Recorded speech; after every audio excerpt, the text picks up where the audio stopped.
नमस्कार, स्वागत है आप सभी का गणेश एस्ट्रो हेल्प में। मैं हूं आपके साथ डॉक्टर दिलीप और बहुत बहुत स्वागत करता हूं आपका ज्योतिष के इस प्रोग्राम में। इस वीडियो में हम बात करेंगे वृश्चिक राशि वालों के लिए, वृश्चिक लग्न वालों के लिए कैसा रहेगा आने वाला नवंबर का महीना। देखेंगे कि ग्रह नक्षत्र में क्या परिवर्तन आ रहा है और उसका फिर आपके जीवन के कैरियर, जॉब, पढ़ाई लिखाई, love life, marriage, job, business के साथ साथ आपका हेल्थ, स्पिरिचुअलिटी, अध्यात्म, इन सब पर सारे ही जो जीवन के एरिया हैं उन पर क्या प्रभाव पड़ेगा, हम अपनी तरफ से क्या कर सकते हैं। तो देखिए, आ जाते हैं पहले सीधा आपकी कुंडली पर। अब यहाँ कुंडली का मेरा मतलब है गोचर की कुंडली, क्योंकि वृश्चिक राशि वाले तो बहुत सारे लोग हैं इंडिया में ही। अगर आप देखोगे तो कोई यूपी में है, तो कोई पंजाब में, कोई कश्मीर में, तो कोई बंगाल में, और उसमें भी फिर जिले हैं सब। तो सब हर जगह आपको वृश्चिक वाले मिलेंगे। बहुत सारे लोग, कोई 5 साल पहले पैदा हुआ, छोटा सा ही है अभी, कोई 20 साल पहले, कोई 50 साल पहले। तो सबका तो रिजल्ट एक सा नहीं होगा, है ना जी। अब जो 20 वाला है उसकी शादी के चांसेस हैं, 5 वाले के तो नहीं है। तो वो समझने की बात है। देश काल पात्र फिर सभी की अपनी अपनी कुंडलियां हैं, वो जिस समय पैदा हुए। तो ये एक जर्नल है, जर्नल रूप से देख सकते हैं कि वृश्चिक वालों का कैसा चल रहा है और जीवन के किस क्षेत्र में कुछ हम उतार चढ़ाव होने की संभावना यहाँ पर बनती है। तो सबसे पहले नजर डालते हैं कुंडली पर। तो प्रथम भाव में आप देख सकते हैं बुध है, केतु है और सूर्य है। यहाँ पर जो सूर्य है वो 16 तारीख को आएंगे, 16 नवंबर को आएंगे। बुध जो है 21 को आएंगे। केतु पूरे महीने रहेंगे वृश्चिक राशि में प्रथम भाव में। द्वितीय भाव में धनु राशि में आपके शुक्र गोचर कर रहे हैं, पूरे महीने, लगभग पूरे महीने रहने वाले हैं। और गुरु और शनि जो है तृतीय भाव में मकर राशि में। शनि यहाँ अपनी राशि में, गुरु यहाँ नीच के हैं, पर उनका नीच भंग हो रहा है।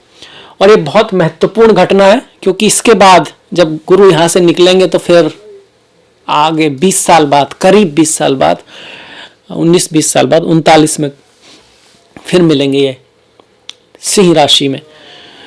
तो आप ये कह सकते हो कि पिछले दिनों ये जो साथ में रहे ना गुरु और शनि, बहुत महत्वपूर्ण घटना थी। इसने अगले 20 साल के लिए दुनिया बदल ली है एक तरह से, चाहे वो कोरोना का हो। पर उस कोरोना की वजह से बहुत सारा नुकसान भी हुआ है, पर बहुत बड़े बदलाव भी आए हैं। लोगों का बिजनेस करने का ढंग, काम करने का ढंग बदल गया। बहुत कुछ बदलाव आए हैं जो अब धीरे धीरे थोड़े से ठहराव की तरफ आने वाले हैं। और अगले 20 साल के लिए गुरु जो है शनि से जुदा हो जाएंगे, अलग हो जाएंगे और फिर जाके मिलेंगे। तो ये बहुत एक महत्वपूर्ण बदलाव है, बहुत ज़्यादा महत्वपूर्ण बदलाव है। जब ये गुरु यहाँ से आगे निकलेंगे तो उसका रिजल्ट थोड़ा अलग रहेगा, जब साथ में रहेंगे उसका थोड़ा रिजल्ट अलग रहेगा। इसके बारे में बातें करेंगे। 5वां और 6ठा भाव खाली है आपका। सप्तम भाव में वृषभ राशि में आपके राहु चल रहे हैं, काफ़ी समय से चल रहे हैं। राहु यहाँ उच्च का होता है वृषभ में, पर सप्तम में राहु का रिजल्ट बहुत ज़्यादा पॉजिटिव नहीं कहा गया है। अष्टम, नवम, दसम, एकादश जो है भाव आपके खाली हैं, मतलब कि 8th, 9th, 10th और 11th हाउस आपका जो है वो खाली है। और 12वें भाव में 12th हाउस में आपके सूर्य, मंगल और बुध हैं। देखिए, सूर्य यहाँ पर 16 नवंबर तक, मंगल पूरे महीने, बुध 21 तक, 21 के बाद यहाँ आ जाएंगे और सूर्य जो है 16 के बाद यहाँ आ जाएंगे। तो ऐसे रहेगी आपके ग्रहों की स्थिति। अब इसके रिजल्ट पर आ जाते हैं। देखिए,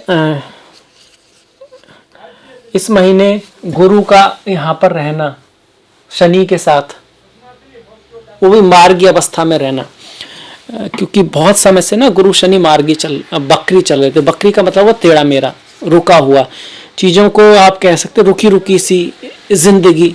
काम में बहुत एफर्ट हो रहा था, बहुत सारे काम ना इधर उधर करके हो रहे थे, मतलब गए इधर से, निकले उधर से, और करना और जाना पड़ा उधर से, कुछ इस तरह का लाइफ में चल रहा था। क्योंकि बकरी ग्रह जो है ना गति को रोक देते हैं चीज़ों में। कई सारे रुकावट के बाद चीज़ें हो रही थी, तो उसमें एक तो सुधार आने वाला है आपका ओवरऑल अभी जो है। और इसके साथ साथ गुरु जब 21 तारीख तक यहाँ पर है, तो यहाँ से भाग्य के भाव को देखेंगे गुरु और शनि। तो भाग्य में उन्नति करने का, भाग्य से कुछ हो सकता है। अब्रॉड एजुकेशन, बाहर जाना, लक, ट्रैवल, हायर एजुकेशन, पढ़ाई लिखाई के लिए बहुत अच्छा है। अगर आप स्टूडेंट हैं या फिर आप भले ही प्रोफेसर भी हैं, पर आजकल तो डॉक्टर लोग भी पढ़ते हैं, इंजीनियर लोग भी अपना कुछ करते हैं ना, कुछ अपने उसको डिग्री को बढ़ाने के लिए उसके साथ साथ लोग सीखते रहते हैं, अपग्रेड करते रहते हैं अपने आप को, नई नई चीज़ें आती रहती हैं टेक्नोलॉजी में। अब वो ज़माना गया कि पहले आपने डिप्लोमा ले लिया, डिग्री ले ली, अब बस इसके बाद सिर्फ पेशेंट देखने या फिर अपना कुछ करना है। नहीं जी, बाहर अब तो आप सीखते रहते हैं, आप नई नई चीज़ें आती रहती हैं, वो सीखते रहते हैं, तो उसके लिए बहुत बढ़िया है। और सीखने के लिए कोई व्यक्ति बाहर जा सकता है, इस तरह का योग यहाँ पर बना हुआ है। आपके बच्चे अच्छा करेंगे, पढ़ाई लिखाई के जो महीना है बहुत बढ़िया जाएगा। जॉब की भी अगर हम बात करें तो 16 तारीख के बाद अच्छा है, 16 तारीख तक थोड़ा सा चेंज आ सकता है, कार्य में खर्चा ज़्यादा रह सकता है। कारण क्या है, ये जो दशम का स्वामी है ना सूर्य, 12वें भाव में रहेंगे, तो ये 2-3 चीज़ें दिखाता है। एक तो कार्य की वजह से खर्चा आ जाए, कार्य की वजह से यात्रा आ जाए, फॉरेन ट्रेवल हो जाए, या कभी कभी ट्रांसफ़र भी हो जाए, थोड़ा बहुत लॉस भी हो सकता है, डिपेंडिंग अपॉन आपकी फ़िलहाल की दशा महादशाएं कैसी हैं। अगर फ़िलहाल अच्छी दशा महादशा है तो कुछ खास लॉस नहीं होगा, ये बात भी ध्यान में रखने वाली है। अब सूर्य 16 के बाद लग्न में आएंगे, तो लग्न में दशम भाव का आना मतलब आप बहुत ज़्यादा प्रयास करोगे अपने समाज में अपनी स्टेटस को बनाने के लिए, और आपके अंदर एनर्जी भी काफ़ी रहेगी, और आपका ऑरा भी बढ़ सकता है, आपको पद प्रतिष्ठा सम्मान मिलने का भी चांसेस यहाँ पर बनता है। पर जब सूर्य केतु के आसपास रहेंगे 26-25 नवंबर के आसपास, तब थोड़ा सा बॉस के साथ क्लैशेस होने का चांसेस है ऑफिस में कुछ, और अपने स्पाउस के साथ, अपनी पति के साथ, अपनी पत्नी के साथ, अपने जीवन साथी या जीवन संगनी के साथ विवाद थोड़ा सा हो सकता है। ईगो थोड़ा सा आपके ऊपर हावी हो सकता है, या फिर आपके स्पाउस पर। आप ये ट्राई करने की कोशिश कर सकते हैं मैं सही हूँ या फिर आपका स्पाउस, ना कि इस वजह से कि कौन सही, इस बात पे ध्यान जाएगा कौन सही है, ना कि क्या सही है। तो इस चीज़ पे ध्यान रखना ज़रूरी है। यहाँ पर क्या करें, सूर्य नमस्कार करें, सूर्य को जल दें, आदित्य हृदय स्त्रोत का पाठ करें, गीता के 2, 7, 10 कम से कम अध्याय को सुने और उसको जीवन में उतारने की कोशिश करें। उसको पढ़ लेना नहीं है, पढ़ के और कुछ समझा नहीं, जीवन में उतारा नहीं, तो कोई बात बनेगी नहीं। वो तो तोता भी बोल लेता है, होते ना वो पढ़ने वाले तोते होते हैं, वो पढ़ लेते हैं और कुछ बोल देते हैं, पर उनको कुछ पता नहीं होता कि वो बोल क्या रहे हैं। तो उस गीता को पढ़ के उसको जीवन में उतारने की कोशिश करेंगे तो सूर्य अच्छा रिजल्ट देते हैं, क्योंकि गीता में ही इसका एक तरह का सीक्रेट आता है कि भगवान कृष्ण बोलते हैं कि गीता का जो प्रथम ज्ञान है वो सूर्यदेव को ही आया था, आत्मा सो परमात्मा। तो गीता पढ़ने से सूर्य अगर इफ्लिक्टेड है या कोई दिक्कत है उनमें, तो उसका पॉजिटिव रिजल्ट आपका धीरे धीरे आने लगता है। सूर्य के बाद देखिए बहुत जो महत्वपूर्ण बात है वो है कि मंगल जो आपके राशिश हैं और छठे भाव के स्वामी है, वो 12वें भाव में जा रहे हैं। कार्य के क्षेत्र में बाहर जाने के बड़े योग हैं, फॉरेन जाने के, विदेश जाने के, इंपोर्ट एक्सपोर्ट से आपको लाभ हो सकता है। विदेश यात्रा की अगर आप सोच रहे थे तो वो चांसेस है। खर्चा बढ़ा रहेगा। मैरिज लाइफ के मामले में महीना चैलेंजिंग है, क्योंकि जो 12वां भाव है ना, ये सैया सुख का है। पति पत्नी के बीच जो प्रेम होता है, आकर्षण होता है, फिजिकल इंटीमेसी जो होती है उसका है। वहां पर अगर इस तरह के ग्रह आ जाएं, सूर्य मंगल ये सब, तो कई बार तो रिश्ते की शुरुआत के लिए भी अच्छे नहीं होते। मतलब जैसे आप किसी से डेटिंग करना, फ्रेंडशिप करना शुरू ही करेंगे तो वहीं ब्रेकअप होने का चांस बनता है। दूसरा, अगर आप शादी में है, विवाह में, तब भी किसी न किसी कारण से आपको एक दूसरे के लिए समय कम मिल सकता है, ये बनता है। और कहीं ना कहीं गुस्से का जो है आपके ऊपर हावी रह सकता है, आपके स्पाउस के ऊपर गुस्सा, धैर्यता, वाणी में कड़वाहट, ये सब यहाँ से मंगल और सूर्य जो है कर रहे हैं। क्या करें, देखिए रेमेडी के रूप में, ज्योतिषी रेमेडी के रूप में तो मंगल के लिए हनुमान जी की पूजा, उनको सिंदूर चढ़ाना, आप सुंदरकांड का पाठ कर सकते हैं, बहुत अच्छा पाठ है। इसके साथ साथ उनके विचारों को, हनुमान जी को जानने की कोशिश करें, उनके जो चरित्र है, उनमें जो गुण है उसको अपने अंदर भी लाएं। आप हनुमान जी में एक खास बात देखेंगे कि वो कभी ज़्यादा बहुत क्रोधित दिखाई नहीं पड़ते रामायण में, कुछ भी हो जाए, और ना ही कभी रोते हुए दिखाई देंगे आपको। चाहे हनुमान जी किसी भी स्थिति में हो, चाहे उनकी पूंछ में आग लग गई हो, चाहे आपके लक्ष्मण जी को शक्ति लग गई हो, या फिर नागपाश में बांध लिया गया उस स्वयं प्रभु श्री राम को, हनुमान जी काफ़ी शांत दिखाई पड़ते हैं। उनका जो लक्ष्य है उसके प्रति वो बड़े, आप कहोगे, होपफुल और प्रयासरत रहते हैं। अपने गोल के प्रति उनमें बड़ी डेडिकेशन है। तो ये सारी चीज़ें उनके अंदर जो है वो उनके भक्तों में भी होती हैं। जो रियल भक्त होता है ना, उसके अंदर अपने आप ही आने लगती हैं, क्योंकि भक्ति का है ही ऐसा कि आप जिसकी भी भक्ति करेंगे उसके गुण आपके अंदर आते हैं। इसीलिए ये कॉन्सेप्ट भी बनाया भक्ति का, इसीलिए इतने बड़े बड़े भगवान श्री कृष्ण हैं, हनुमान जी हैं। तो वो ताकि कि व्यक्ति उनके गुणों को उनके अंदर आएंगे तो उसकी लाइफ तो सुधरेगी, मोक्ष तो है ही है, इस धरती पर भी, इस मृत्यु लोक पर भी वो बहुत अच्छी तरह से कर सकता है। तो ये उसका कॉन्सेप्ट है। तो हनुमान जी की पूजा करें, हनुमान जी के गुणों को अपने अंदर लाएं। अगर मंगल आपके उतने अच्छे नहीं है, अगर आपकी कुंडली में मंगल दोष वगैरह है, आपकी मैरिज लाइफ में पहले से ही दिक्कत चल रही है, तो इस महीने वो बढ़ सकती है। अगर आपकी कुंडली में ऐसा कुछ नहीं है, आपकी कुंडली में शुक्र भी बहुत अच्छा चल कर रहे हैं और आपकी महादशा भी अच्छी चल रही है, तो फिर कुछ ऐसा खास नहीं होगा। बस थोड़ा सा ध्यान रखें, थोड़ा बहुत छुटपुट आपस में हो सकता है। मंगल की दृष्टियाँ 1, 2, 3, 4 यहाँ पर आएगी। चौथी दृष्टि, उनकी 3 दृष्टियाँ, चौथी, 7वीं और 8वीं। 7वीं दृष्टि ठीक सामने होती है और 8वीं दृष्टि आपके सप्तम पर आ रही है। तो तृतीय भाव पर मंगल की दृष्टि वैसे तो शुभ मानी जाती है। गुरु पर भी मंगल की दृष्टि है कि आप थोड़ा सा जल्दबाजी से काम लेंगे और चीज़ों में असमंजस्य की थोड़ी सी स्थिति रह सकती है, पर एनर्जी आपके अंदर काफ़ी रहेगी, एनर्जी आपके अंदर काफ़ी रहेगी। और मंगल की जो अपने ही भाव पर दृष्टि है, तो रोग ऋण शत्रु के लिए अच्छा है, शत्रु को आप परास्त करने में समर्थ हो पाएंगे। ऋण आदि आप कहीं से लेना चाहते हैं तो मिलने का चांसेस है, पर प्रैक्टिकल नॉलेज पर मैं यही कहूँगा कि ऋण ना ही लेना चाहें तो ठीक है, जब तक कि आपके पास बहुत ही सॉलिड प्लान ना हो कि उस ऋण को लेकर आपको करना क्या है, जिससे आप ऋण भी चुका पाएँ और आपको लाभ भी हो पाए, बहुत ही ज़्यादा। अदरवाइज ऋण ना ही लिया जाए तो बढ़िया है।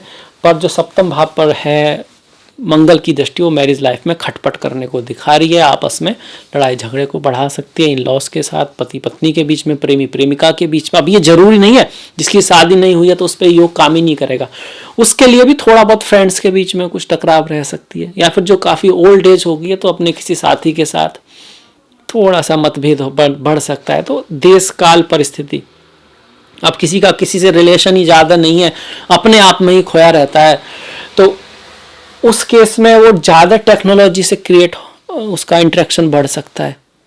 वो नई नई चीज़ें पढ़ने की कोशिश करेगा, कुछ नई चीज़ें लाइफ में आएंगी, क्योंकि वहाँ ये व्यक्ति वाला तो रहा नहीं ना, तो फिर मंगल टेक्नोलॉजी को दिखाते हैं, रियल एस्टेट से उसका कुछ रिलेशन बन सकता है। इस तरह से बहुत सारे एक ही योग के एक्सेप्ट हो सकते हैं, ऐसे एस्पेक्ट हो सकते हैं। तो ये देखने वाली बात है, ऐसे तो नहीं लिखा है कि भाई ये होगा, तो ये वाली बात होती है। इसके बाद देखिए मंगल जो है लगभग पूरे महीने ही रहे रहेंगे। बुध की बात कर लेते हैं, सूर्य की बात हम कर चुके हैं। बुध की बात अगर हम करें, बुध आपकी कुंडली के धन के स्वामी है और अष्टम के स्वामी है, 12वें भाव में आ रहे हैं। धन का स्वामी, अष्टम का स्वामी, 12वें भाव में जान। रास्ता चलते वक्त थोड़ा अपना ध्यान रखना है, रास्ता चलते वक्त थोड़ा ठोकर वोकर लग सकती है। और बड़े भाई की लाइफ में, बड़े भाई बड़ी बहन की लाइफ में थोड़ा सा खर्चा आ सकता है, आपकी लाइफ में भी खर्चा आ सकता है। किसी को दिया हुआ पैसा वापस आ सकता है, वो है, आपने किसी को पैसा दिया तो उसके वापस आने का चांसेस बनता है। और अगर यात्रा करें, रास्ते में भी और यात्रा करें, तो वहाँ थोड़ा सोच समझ के, वहाँ पर कुछ इस तरह का थोड़ा बहुत डॉक्यूमेंट गिर गए या कुछ इस तरह का चांसेस बन सकता है, तो उस चीज़ का आप ध्यान रखें यहाँ से। बाकी इस महीने खर्चा काफ़ी रहेगा। इसके बाद देखिए आ जाते हैं बुध जब लग्न में आएंगे, जब लग्न में आएंगे 21 तारीख के बाद, तब धन के लिए बढ़िया है, पर मैरिज लाइफ में थोड़ा उतार चढ़ाव रहेगा। आपके व्यक्तित्व में भी कुछ बदलाव वाला महीना रहने वाला है 21 के बाद, क्योंकि 8th का लॉर्ड आपके लग्न में आ रहा है। 8th का लॉर्ड अगर लग्न में आता है तो अचानक से कोई ऐसी सिचुएशन जो आपने उम्मीद नहीं की थी वो आपके सामने आ सकती है। मंगल इस कुंडली में कारक है, लग्न के स्वामी है एक तरह से, पर बुध यहाँ कारक नहीं है। तो बुध का ऐसे में लग्न में आना, अपने वाणी का ख्याल रखें। आप अपनी ही बातों से, अपनी बात करने के तरीके से किसी बात को बिगाड़ सकते हो, इस चीज़ का ध्यान रखें। अपनी तरफ से क्या कर सकते हैं, बुध को भगवान नारायण से जोड़ा गया तो ओम नमो भगवते वासुदेवाय का जाप करें। लग्न में ही केतु चल रहे हैं तो ओम गम गणपते नमः, भगवान श्री गणेश की तो प्रार्थना आप कर ही रहे होंगे क्योंकि पूरी साल से चल रहा है। और बुध के लिए हम किन्नरों को जोड़ते हैं, किन्नरों की थोड़ा हेल्प करें। बुध को हम पेड़ पौधों से जोड़ते हैं, पेड़ पौधे आप लगाएं। और बुध को हम एजुकेशन से भी जोड़ते हैं। तो किसी को अगर शिक्षा की आवश्यकता है, कोई स्टूडेंट है, कोई छोटी बच्ची है, बच्चा है जिसके पास नहीं है पैसा कॉपी खरीदने के लिए, किताब खरीदने के लिए, तो खरीदवा दें उनको और भूल जाएं। नेकी कर दरिया में डाल, निष्काम कर्म करना है, रिजल्ट तो आएगा ही आएगा, पर आपको उसके लिए वेट नहीं करना है। ना ही ये सोचना है कि यार उस बच्चे को तो मैंने किताबें तो खरीदवा दी और मतलब जो चीज़ ने कहा था कुछ अच्छा होगा, कुछ अच्छा तो हो नहीं रहा यार, मतलब गलती कर दी। ऐसा कभी मत करना, या तो करना ही मत, अगर करना तो फिर ऐसा सोचना मत, क्योंकि धर्म का कार्य है, बहुत पवित्र कार्य है, उसका रिजल्ट आपके पास जब आना है तब आएगा जरूर, और ईश्वर जानते हैं कि उसका रिजल्ट आपके पास कब आना है, तो उस पर भरोसा रखें आप।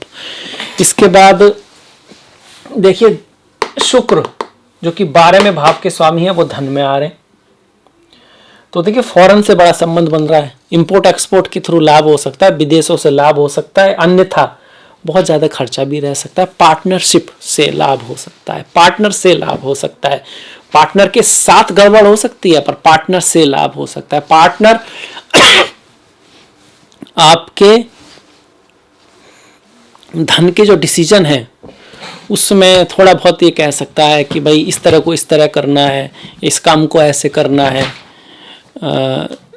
तो मतलब वो आप सलाह दे सकता है किस तरह से धन कमाना है। वो थोड़ा आपके जो धन कमाने का जो क्षेत्र होता है उसमें थोड़ा इंटरफेयर कर सकता है, इस तरह का यहाँ पर योग है। पार्टनर की लाइफ में अगर वो काम करते हैं तो उनको पैसे का लाभ हो सकता है, उनकी फीस, अगर कोई सर्विस देते हैं तो उनकी फीस बढ़ सकती है, अगर वो जॉब करते हैं तो उनकी तनख्वाह बढ़ सकती है, अगर वो बिजनेस में है तब भी उनको धन का थोड़ा लाभ होने का चांस यहाँ पर बनता है। शुक्र की यहाँ से जो दृष्टि है वो अष्टम पर रहेगी, 12वें भाव के स्वामी और सप्तम के भाव के स्वामी की दृष्टि अष्टम भाव पर रहेगी। तो यहाँ से आपके स्पाउस का, पति पत्नी का जो रुझान है वो अकल्ट, एस्ट्रोलॉजी, ज्योतिष इस सब की तरफ बढ़ सकता है। इसके साथ साथ उनका रुझान किसी रहस्य को जानने की तरफ। रहस्य मतलब देखिए बहुत सारी चीज़ें रहस्य होती हैं, बहुत अच्छी चीज़ें भी रहस्य होती हैं, बहुत इस तरह की भी चीज़ें रहस्य होती हैं, जैसे किसी का रहस्य में रिश्ता है, रहस्य में रिलेशन है, रहस्य मतलब जिसको हम सामने नहीं आने देना चाहते हैं। कई बार जैसे सेक्स है वो भी रहस्य में होता है। कई बार कोई बहुत अच्छी सूचना भी सामने नहीं लाते हैं कि भाई इसका उपयोग वही कर पाए जो उसको जानता हो, नहीं तो उसको गलत यूज कर सकता है। तो बहुत अच्छी चीज़ें भी रहस्य होती हैं, जैसे कि मेडिटेशन है, ध्यान है, उसकी सारी विधियां अभी रहस्य ही हैं। कोई कुछ कह रहा है, कोई कुछ कह रहा है। समाधि है वो भी एक रहस्य में है, ज्योतिष तो है ही रहस्य में। तो इन चीज़ों में रुचि बढ़ सकती है।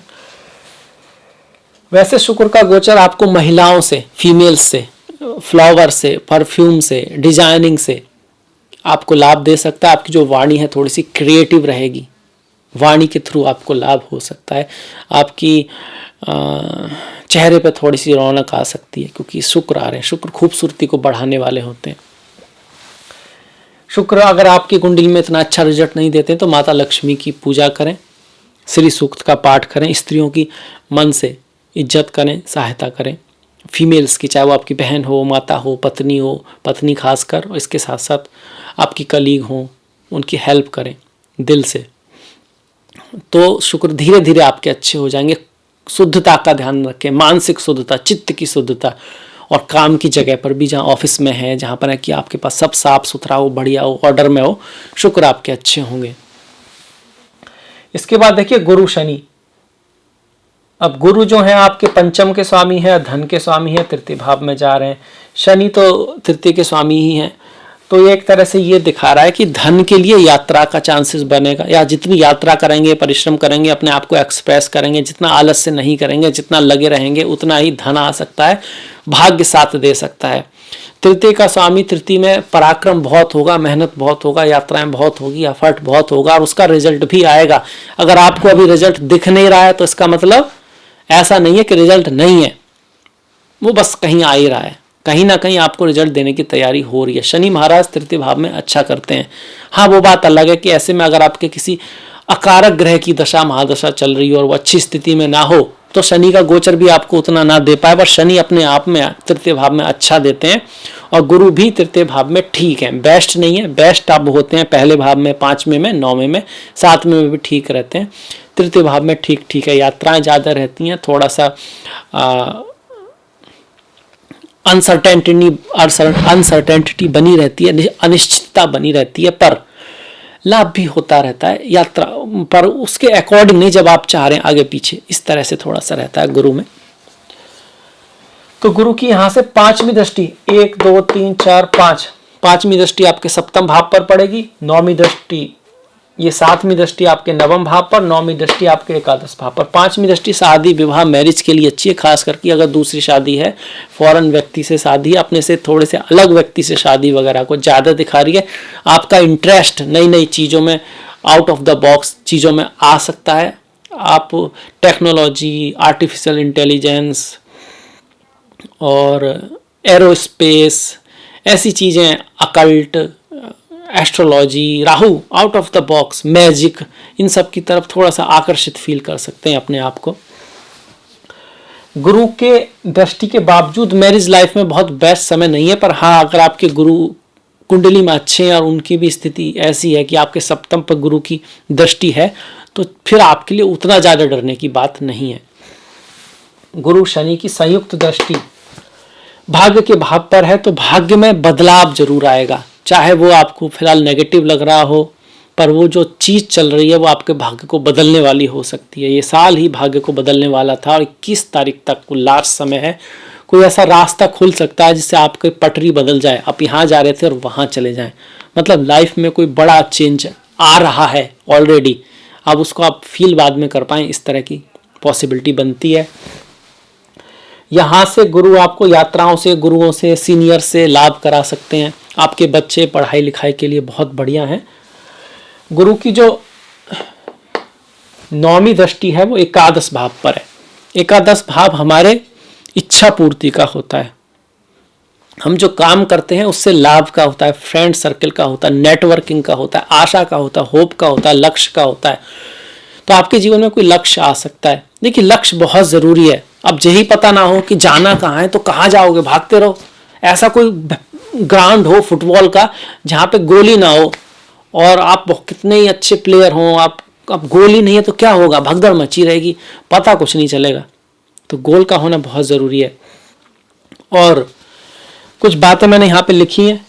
देखिए, इज्जत मांगने से नहीं मिलती, इज्जत कमानी पड़ती है। इज्जत है, चाहे वो कुछ भी है, वो मांगने से नहीं मिलता। आप किससे डिमांड नहीं कर सकते, हाँ भाई आप ना मेरी रेस्पेक्ट कीजिए। आपको ऐसा बनना पड़ेगा कि लोग आपकी खुद रेस्पेक्ट करें। और कोई अगर लोग रेस्पेक्ट नहीं कर रहे हैं तो उनसे कुछ नाराज होने की ज़रूरत नहीं है। आप कुछ बनो, वो आपकी रेस्पेक्ट करेंगे। दूसरा है कि वक्त बदलने का इंतज़ार मत करो। कुछ लोग इंतज़ार करते ही रह जाते हैं कि यार अगला साल शायद कुछ लेकर आएगा, जैसे कि अभी अगला साल आ रहा है, फिर अगला साल शायद कुछ लेकर आएगा। भाई साल तो हमेशा ही लेके आ ही रहा है। ईश्वर ने तो, सूर्य सबके लिए निकला हुआ है, 24 घंटे सभी के पास हैं। बाहर जितने सारे लोग हैं वो सभी के लिए ही हैं। ईश्वर ने तो सभी को लगभग बराबर, जैसे सूर्य हैं, रोशनी सब पे डालते हैं। अब वो हमको रास्ता निकालना है कि हम उस रोशनी का उपयोग कर पाएँ, अपने लक्ष्य की तरफ बढ़ पाएँ, अपने गोल की तरफ बढ़ पाएँ, अपने आप अपग्रेड हो पाएँ। तो समय वेस्ट मत कीजिए। सुवस्य शीघ्रम। अच्छे कार्य के लिए कोई मुहूर्त नहीं होता है। अपनी हेल्थ का ध्यान आज से रखना है, अपने आप को अपग्रेड आज से ही करना है, अपने रिश्तों में मधुरता आज से ही लानी है, ज्ञान की तरफ आज से अभी से बढ़ना है। उसका मुहूर्त मत निकालिए, ट्राई कीजिए, कोशिश कीजिए, आगे बढ़िए और किस्मत आपका साथ देगी। ये हमने गुरु का भी हो गया। अब शनि की बात कर लेते हैं। देखिए, ये जो गुरु शनि है वो क्या कह रहे हैं, गुरु यहाँ पर नीच के हो रहे हैं। और गुरु कौन है? आपका भाग्य है, आपका धन है, आपकी क्रिएटिविटी है, आपका लाभ है, वो नीच का हो रहा है। उसको उच्च कौन कर रहा है? उसका नीच भंग कौन कर रहा है, माफ कीजिएगा, शनि कर रहे हैं। शनि क्या है, कर्मा है, मेहनत है, डिसिप्लिन है, हार्डवर्क है, वैराग्य है, रेस्पॉन्सिबिलिटी है। इन चीजों का ध्यान रखेंगे तो अगले 20 साल आपका भाग्य, धन, आपकी क्रिएटिविटी, आपकी संतान, आपकी पढ़ाई लिखाई अच्छा चलती रहेगी। और शनि की नेगेटिव चीजों को निकालना होगा, पेसिमिज्म, आलस्य, नशा। नशा मतलब सिर्फ किसी भी चीज का नशा, किसी भी चीज पे डिपेंड होना नशा है कि आप उसके डिपेंड हो गए। मन के अधीन भी हो जाना नशा ही है। मन से बड़ा बहरूपी ना कोई, पल पल रचता स्वांग निराले, मन के बहकावे में ना, मन राह भुलाए भ्रम में डाले। मन तो यह भी कहता है कि यार आइसक्रीम खा लो, जबकि जानते हो कि डायबिटीज है, कुछ नहीं है, गला खराब है, कुछ नहीं होगा।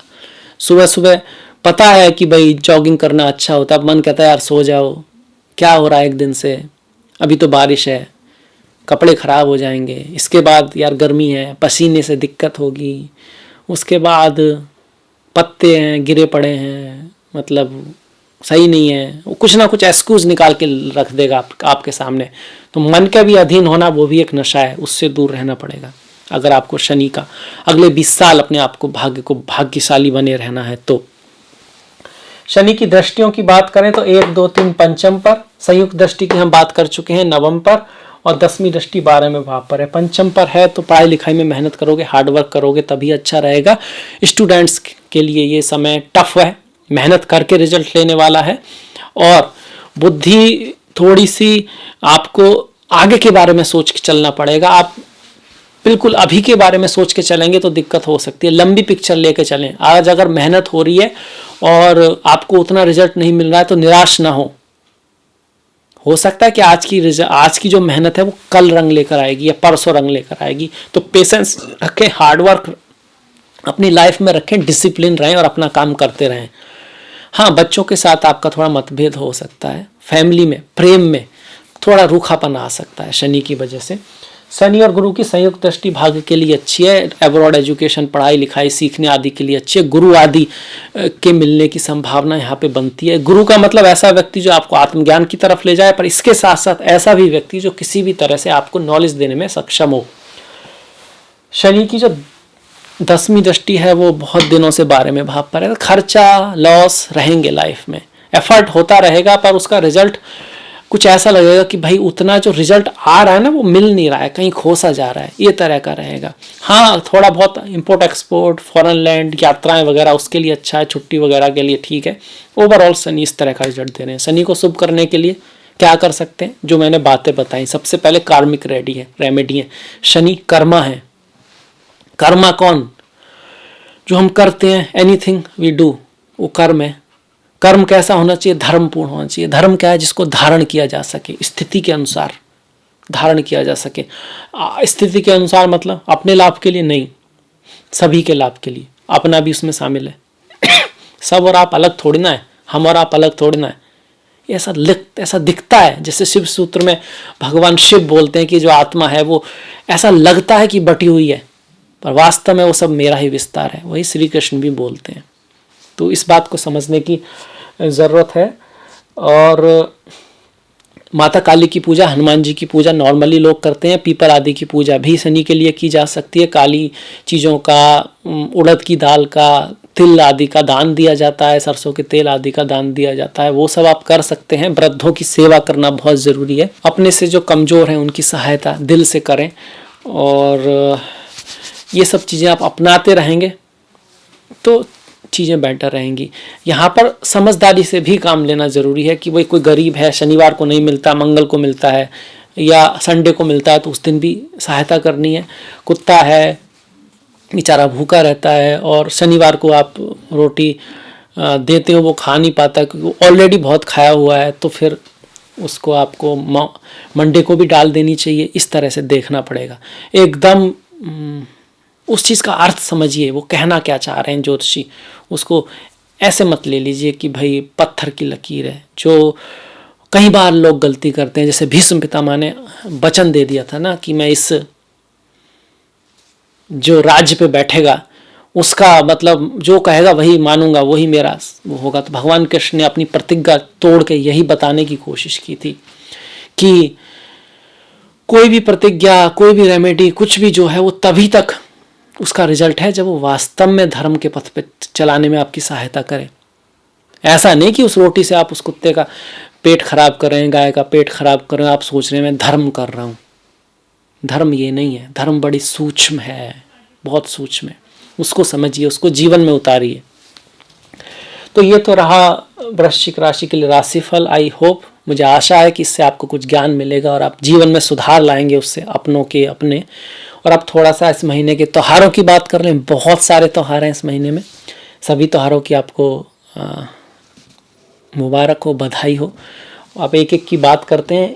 1 तारीख को सोमवार को ही एकादशी है, रमा एकादशी है, जो भगवान श्री हरिविष्णु के जो भक्त हैं उनके लिए बहुत इंपॉर्टेंट है। 2 तारीख को धनतेरस है, माता लक्ष्मी से जुड़ा हुआ त्यौहार है। तो आपके जीवन में, आपके घर में माँ लक्ष्मी आए, उनका आशीर्वाद आपके साथ रहे। 3 तारीख को प्रदोष व्रत है भगवान शिव का, मासिक शिवरात्रि है। तो चिदानंद रूपा शिवोहम शिवोहम, भगवान शिव तो हर जंजीर से फ्री करने वाले हैं, व्यक्ति को ज्ञान की तरफ ले जाने वाले हैं। तो भगवान भोलेनाथ का आपके पास आशीर्वाद रहे। और बहुत ज़्यादा इम्पोर्टेंट है ये महीना पूरी साल में, मतलब मेरा फेवरेट त्यौहार है दीपावली, नरक चतुर्दशी, कार्तिक अमावस्या। तो दीपावली की आपको बहुत हार्दिक शुभकामनाएं।